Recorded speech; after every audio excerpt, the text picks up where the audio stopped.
El invitado de hoy, Informativo Forever, FM. ¿Cómo está? Buen día, doctor Herrería. Muy bien, Orlando, muy gentil por su invitación y un saludo a los ecuatorianos que nos escuchan. Hablábamos esta mañana en una especie de comentario que hacíamos que el resultado final de la consulta popular es el triunfo del sí, basado en el respaldo de las provincias más pobladas del país. En algunas, en cambio, ocurrió lo contrario, ganó el no ampliamente. En Cotopaxi, por ejemplo, Chimborazo, Bolívar, Zamora, entre otras, que suman aproximadamente 12 provincias del país. Y la preocupación nuestra, que lo manifestábamos en lo que hacíamos tipo comentario, es que el país está fraccionado. Por los resultados de la consulta popular vemos un país fraccionado. Vemos cómo también ha disminuido el apoyo del Ejecutivo, que en consultas anteriores alcanzaba niveles del 70% de la aprobación popular. Y traíamos como colación que el país real, el país cierto, sigue intacto, con el problema de salud, con el problema de delincuencia, con la falta de trabajo. Grave problema para el Ecuador.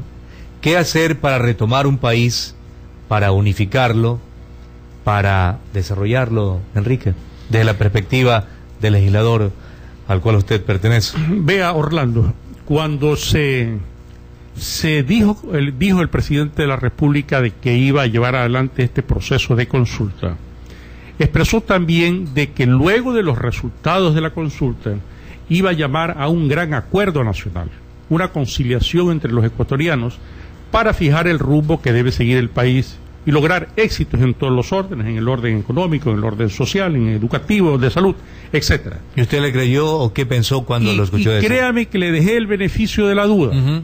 Yo pensé que un presidente de la República que estaba pulseando la opinión pública y sabía que se está generando un enorme malestar, no solamente por las acciones erradas del gobierno, sino por las propias actitudes del presidente de la República, que dejan mucho que desear. Un presidente no solamente autoritario, sino grosero. Hoy día hay un magnífico editorial en el diario El Universo del periodista Balseca, articulista Balseca, que hace ver de que no se puede permitir que desde la primera magistratura haya un trato despreciativo hacia sectores de opinión, insultante, agresivo, grosero, mal educado, impropio del presidente de la República, de quien se presume que debe tener una actitud respetuosa con todo el mundo, por el hecho de haber tenido educación, una educación de primer orden. Ha estudiado en magníficos colegios de la Universidad de Guayaquil, ha estudiado, de la ciudad de Guayaquil, ha estudiado en la Universidad Católica, porque primero dijo que le daba pena haber estudiado ahí porque no le enseñaron nada, y ya después acepta una condecoración que le da la universidad. Estudió en dos universidades, una europea y otra de los Estados Unidos. Por lo tanto, es una persona que ha tenido acceso a la educación y eso lo obliga a tener un comportamiento adecuado a él como profesional y a su representación como presidente de la República. Sin embargo, de lo cual yo dije, bueno, vamos a esperar que el presidente de la República haga una reflexión, un espacio de reflexión para entender de que él es el presidente no de un solo sector de ecuatorianos, sino de todos los ecuatorianos, y debe preocuparse por el bienestar de todos los 14 millones de ecuatorianos. Sin embargo, de lo cual vimos nosotros que el mismo día sábado 7 de mayo, en horas de la tarde, cuando estaba poseído de que había obtenido un triunfo arrollador de más de 20 puntos, empezó a insultar a todo el mundo, a descalificar a todo el mundo, y una cosa gravísima que le observé, dijo que no se iba a olvidar de esa prensa corrupta y mediocre que lo había molestado durante la campaña. Y los resultados los estamos viendo.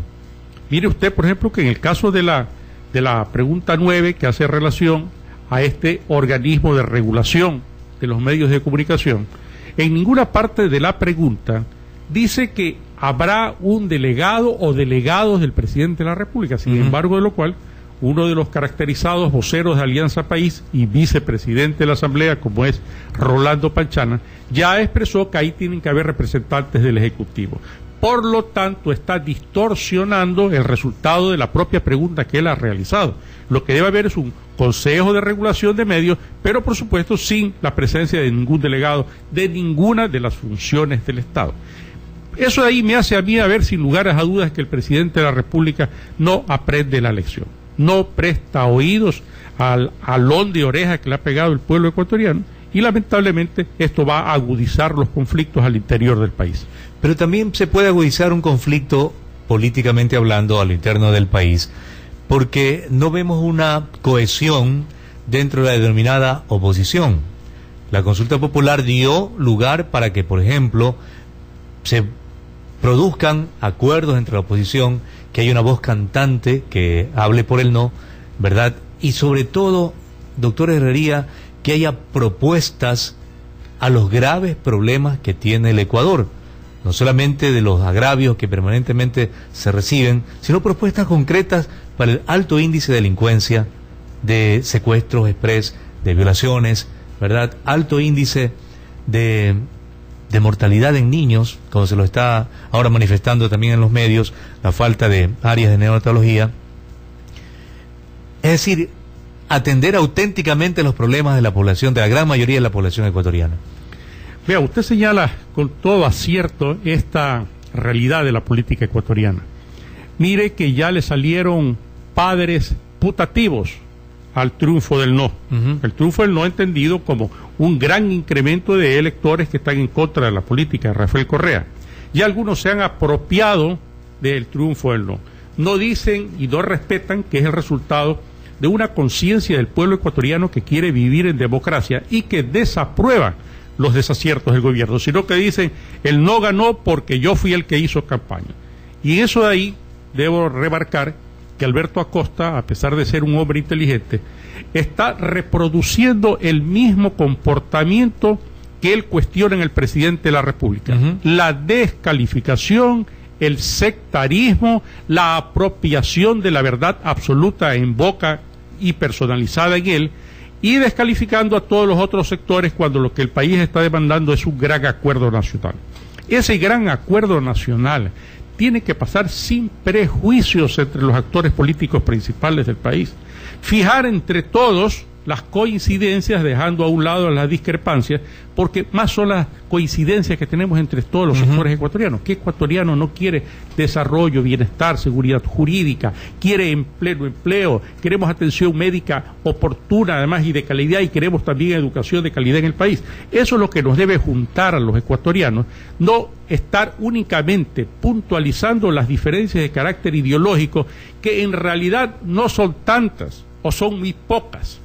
Son casi inexistentes. Si usted ve los idearios de todos los movimientos y partidos políticos, mayoritariamente apuntan a lo mismo.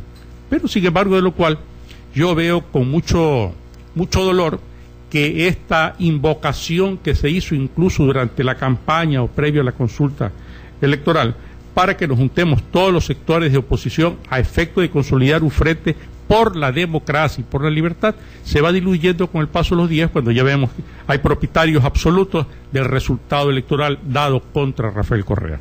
Son las 8:42, recordamos el número celular 086-94-8408 para que usted también sea parte de nuestra entrevista aquí con nuestro invitado, el doctor Enrique Herrería Bonet. ¿En qué medida la Asamblea ahora se puede convertir en el órgano que permita hacer una vinculación del sector de la oposición respecto a temas trascendentes para el país, doctor? ¿En qué medida se puede llegar a cohesionar esa, no digamos oposición, sino esos planteamientos que el pueblo aspira y espera de algún sector de la población, que lleguen algo a superar sus deseos, sus anhelos de vivir en paz, de vivir en tranquilidad, de tener trabajo, de tener salud, de tener educación?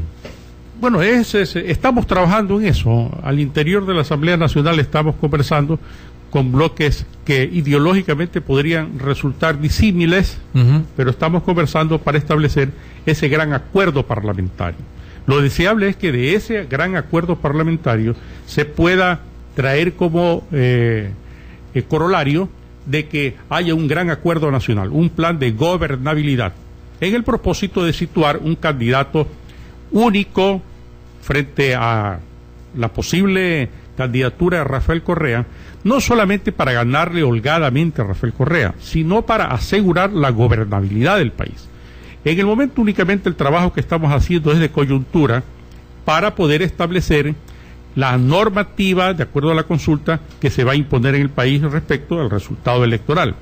Y en eso de ahí estamos trabajando al momento. Hay personas que ya están pensando en las candidaturas al nuevo periodo de la Asamblea para presidente, vicepresidentes, etcétera. Yo no estoy todavía preocupado de eso, porque creo que lo medular en este momento es desarrollar los conceptos que se estableció en la consulta popular para que sean adecuados a la democracia ecuatoriana y no haya ahí una intromisión grosera del Ejecutivo en todos los otros poderes del Estado. ¿Y en qué medida el resultado de esta consulta va a pesar también para esos cambios, particularmente en lo que atañe a la Constitución política? Porque el planteamiento es que si esta Constitución que nos rige, la de Montecristi, fue aprobada con una mayoría del 63% de la votación popular, ahora las reformas que se planteaban a nivel de Constitución no alcanzan sino el 50.4%, lo cual es una cantidad muy inferior como para introducir una reforma a nivel constitucional. Mira, ahí se produce un hecho muy lamentable, y esto es producto de la mala factura jurídica o de lo interesado que estuvo, lo sesgado que estuvo la redacción de la Constitución actual. Usted encontrará que, por ejemplo, para revocarle el mandato al presidente de la República, se estableció la validez de los votos nulos y en blanco, es decir, que había que tener un porcentaje que supere a los votos positivos y a los votos nulos y en blanco, es decir, una mayoría calificada, entendiéndose el universo de sufragantes, todos los votos eran válidos. Pero para la consulta popular, entendiéndose que esta es una facultad que le correspondía al presidente de la República, ahí sí no se consideran válidos ni los nulos ni los blancos. Eso hace ver de que esa Constitución fue hecha a la medida del presidente de la República, y ahora están haciendo una interpretación interesada. Dicen, no importa que las preguntas no hayan alcanzado más del 50%, pero ganamos. Sí, pero deben entender el argumento en contrario, pues. Si nosotros sumamos a los 42, 43 puntos promedio del rechazo, del no, el repudio a la política de Rafael Correa, le sumamos los 12 puntos, me parece, de entre votos blancos y nulos, estamos hablando de una mayoría cercana al 60% de ecuatorianos que le han dicho a la consulta no. Por lo tanto, en un acto de madurez política, lo debería entender el presidente de la República, es de que hay que considerar ese enorme caudal de ecuatorianos, cercanos al 60% que estuvieron en desacuerdo en la consulta, y hacer unas reformas que consideren también esos planteamientos que son mayoritarios en el país. Mejor ejemplo es este Consejo de Regulación. Hasta el momento solamente, felizmente, he escuchado hablar de que tiene que haber representación del Ejecutivo a un solo asambleísta, que es el asambleísta Panchano. No he escuchado a nadie más. Pero si ese es el criterio del presidente de la República, ahí sí nos vamos a estrellar, porque ese no es el mandato de la consulta y nosotros no vamos a permitir, la oposición en eso lo vamos a parar firme y no vamos a permitir que haya un Consejo de Regulación ni integrado por el presidente de la República, ni que de forma alguna constituya censura previa o peor, la posibilidad de penalización, bien sea administrativa o bien sea de carácter penal en contra de los comunicadores sociales y de los medios de comunicación. ¿Se van a oponer porque no estuvo dentro del tema de la consulta, no estuvo planteado así? ¿O se van a oponer porque también los resultados apenas dan un margen del 2% sobre el sí, sobre el no, perdón? Por ambos argumentos, Orlando, por ambos argumentos, porque es deficitaria la votación aprobatoria de esa pregunta. No alcanza el 50%. El margen que tiene efectivamente con respecto al no de esa pregunta es insignificante, mínimo. Por lo tanto, ahí hay una expresión de la voluntad mayoritaria de los ecuatorianos, que por supuesto mañosamente la Constitución les está birlando ese derecho, porque dice, no, voto nulo y blanco no tienen ningún valor, pero sí tienen valor porque es una forma de expresar la voluntad del ciudadano, estar en desacuerdo o tachar todo o simplemente no pronunciarse. Hay una intención positiva de expresarse. Le planteamos el tema a la abogada Gina Godoy hace pocos minutos y ella decía que qué hubiera pasado si el no hubiera alcanzado un punto de diferencia, de pronto que salían a proclamar ese triunfo por un punto de diferencia. Pero aquí cabe anotar, usted es abogado, usted conoce la ley, el tema legitimidad, en qué medida, sea para el sí o sea para el no, ese 2% porcentual o ese 1% porcentual que tiene el sí sobre el no, daba la legitimidad para hacer una reforma tan drástica en el tema que estamos analizando. Para entendimiento de los oyentes que no son abogados, la diferencia entre legitimidad y legalidad estriba en que la legitimidad es el peso que tiene la opinión pública mayoritaria de una nación, el sentimiento de lo que es la ética pública que se impone sobre decisiones del cuerpo legislativo. Una ley puede ser expedida por la Asamblea Nacional y desaprobada por una mayoría de los ecuatorianos. Por lo tanto, al ser desaprobada esa ley carece de legitimidad, es hasta legal, está en el ordenamiento jurídico, hay hasta que obedecerla, incluso hasta hay la posibilidad de que a través de ella se impongan sanciones, pero no tiene el respaldo moral de la colectividad. Por lo tanto, el resultado de la consulta, de las preguntas que la gente dijo sí, no tiene legitimidad porque casi el 60% de los ecuatorianos no estuvieron de acuerdo. Y esto de aquí es un análisis tan elemental en política que el presidente de la República, que es un hombre con educación, lo debe conocer perfectamente, pero en él se imponen estos sentidos de arbitrariedad, de desatender estos reclamos ciudadanos en el propósito de imponer este Estado totalitario que tiene dos consecuencias. La primera, la pérdida total de libertades fundamentales de los ecuatorianos, derechos naturales. Y lo estamos viendo, si antes de que haya todas estas disposiciones el presidente de la República andaba metiendo preso a quien le daba la gana y además clausurando medios de comunicación, si llegara a entronizarse estas preguntas en los términos que lo aspira el gobierno nacional, pasaríamos a vivir un régimen totalitario en el cual ya estarían restringidos nuestros derechos e incluso, lo más grave a mi juicio, una prensa que esté autocensurada o controlada por el gobierno. En ese momento, lamentablemente, imagínese usted, los medios de comunicación que nos dan espacio a los asambleístas de oposición son los medios independientes, ya no tendríamos cómo expresar lo que pasa en el país, no podríamos expresar nuestra opinión, y los ecuatorianos en general no podrían conocer ni los casos de corrupción que se han hecho ya casi diarios en el gobierno nacional, ni tampoco los abusos del presidente de la República o de sus funcionarios, cómo meter presas a la gente simplemente por el hecho de que desaprueben al paso de la caravana lo que hace él como presidente. ¿Qué lectura da usted al resultado de esta pregunta, particularmente la 9? Que la población ecuatoriana está defendiendo a los medios porque los conoce, porque sabe su trayectoria, por la transparencia con la que actúan, o está defendiendo, en definitiva, el derecho a ser informado frente a lo que está viendo con los medios incautados, que no son más que la repetición de lo negativo, lamentablemente, que se dan en los medios? Los sectores mejor informados del país, la gente que tiene mayor madurez política, son los que han logrado establecer esta diferencia. Medios independientes que dicen lo que pasa en el país, y medios incautados por el Estado ecuatoriano. Estoy hablando como Gamavisión, de ese inefable señor Ochoa, que no solamente que defiende cosas indefendibles al gobierno nacional, sino que ataca, agrede, insulta groseramente a las personas que hacen críticas al gobierno. En ese medio no se informa en Gamavisión, no se informa en Canal 10, no se informa en Canal 3, se desinforma. Hay una información tendenciosa y sesgada.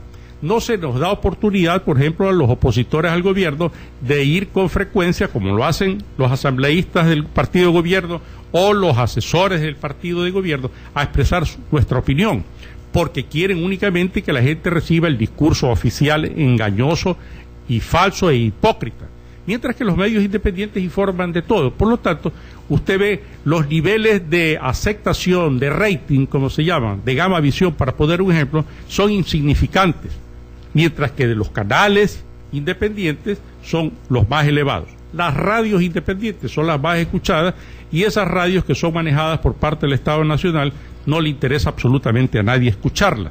Los periódicos que tiene el gobierno nacional, que son el Telégrafo, PP, el Ciudadano, no sé cuántos otros diarios tienen, son los menos leídos, a diferencia de los medios independientes, que es a los que recurre la gente como fuente de información. Por lo tanto, la gente ha entendido que el derecho a la libertad de comunicación no es un derecho de ustedes, los periodistas, no es un derecho de los propietarios de los medios de comunicación. El derecho a la comunicación es un derecho de los ciudadanos, del cual nos aprovechamos los ciudadanos, recibiendo información y transmitiéndola también. Es decir, comunicación es sinónimo de libertad de expresión, que la ejercemos a través de lo que hablamos aquí en los medios de comunicación, de lo que se lee, de lo que visualmente se escucha, y además de recibir la información que ustedes tan acertadamente producen. Finalmente, doctor Herrería, más claro el panorama después de la consulta popular o más confuso para ver claridad en el país?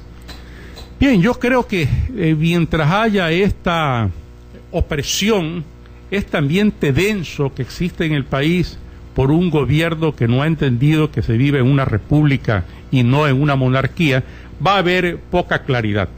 Esperemos que el presidente de la República rectifique, y de no rectificar, en el caso mío personal y de muchos otros asambleístas y dirigentes políticos, sociales, gremiales, profesionales, académicos del país, seguiremos en nuestra obligación moral de decirle a los ecuatorianos todos los errores que comete Rafael Correa y hacia dónde quiere conducir al país, que es un gobierno totalitario, a imagen y semejanza de esas economías destrozadas como las de Venezuela, Bolivia, Nicaragua o la propia Cuba.